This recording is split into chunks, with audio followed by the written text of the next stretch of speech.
Bonjour à tous, ravi de vous revoir pour cette nouvelle vidéo sur ma chaîne.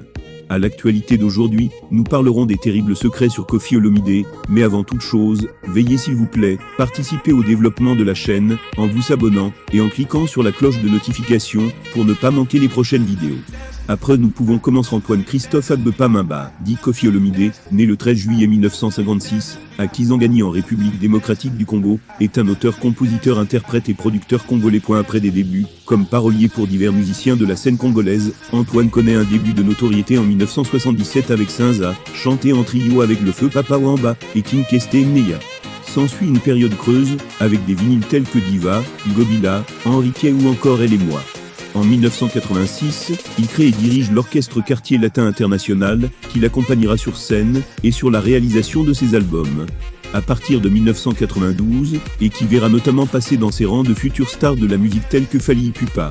Sa carrière connaît un second départ à partir de 1990, en signant chez Sonodisc, avec qui il enchaînera les succès, et connaîtra son apogée. Considéré comme une légende de la musique congolaise et africaine, avec une carrière couvrant près de 5 décennies, il est le premier artiste noir africain à jouer et remplir la salle de Bercy, et l'un des 12 artistes musiciens africains, et seul congolais à être cité dans les 1001 albums qu'il faut avoir écouté dans sa vie. Au total, Olomidé a enregistré 28 albums studio, dont 7 signés avec le Quartier Latin, 1 en collaboration avec Papa Wamba, et 18 albums live, pour un total de plus de 300 chansons. Son travail lui vaudra 7 Cora Awards, dont 4 durant l'édition de 2002. Grâce à son album Efrakata. Il lance son propre label Koffi Central en 2013 et publie le 13 octobre 2015, 13e, Apôtre, un quadruple album de 40 chansons, qu'il déclare être le dernier album de sa carrière, avant de revenir un peu plus tard, avec Niatakans.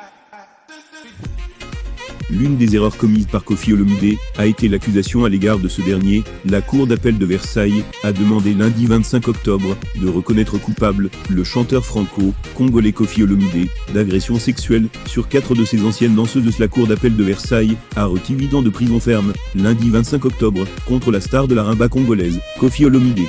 Ce dernier était jugé pour agression sexuelle et séquestration de 4 de ses anciennes danseuses lors de tournées en France. Des accusations dont il s'est vivement défendu. Le jugement a été mis en délibéré au 13 décembre. 65 ans, le chanteur franco-congolais à la renommée internationale s'est pour la première fois expliqué en public sur les charges qui pèsent sur lui. En 2019, il n'avait pas assisté à son premier procès. Koffi Olomidé accusé d'infidélité, marié à Aliane depuis plusieurs années. Ils ont eu ensemble 3 enfants, dont la célèbre mannequin Didi Stone Olomidé.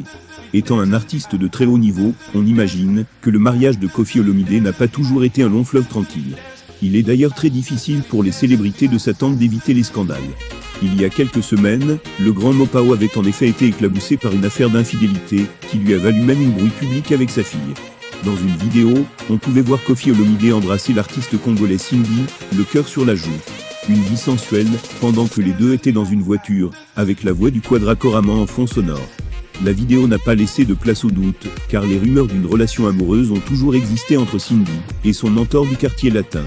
La vidéo de leur moment relativement intime ayant fait apparition sur la toile, le scandale n'a pas pu être évité. Dans une interview accordée à Willy Keyamb, Koffi Olomidé a reconnu ne pas savoir le nombre exact de ses enfants, mais croit les avoir 9 ou 10. Koffi Olomidé se dit avoir beaucoup d'enfants, mais les aime chacun.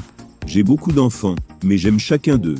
Aristote, Rocky, Elvis, Digo, Didi Stone, Del Pirlo, Saint James, ils peuvent être 9 ou 10 à part, les 3 que tout le monde connaît. A-t-il dit.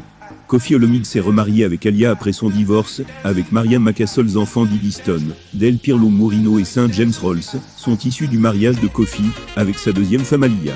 Quant à Elvis, Rocky et Diego, ils ont leur mère à part. Merci d'avoir suivi cette vidéo jusqu'à la fin. Si vous avez aimé, n'hésitez surtout pas à nous dire en commentaire quelle est votre chanson préférée de Koffi Olomidé. A très bientôt pour une nouvelle vidéo.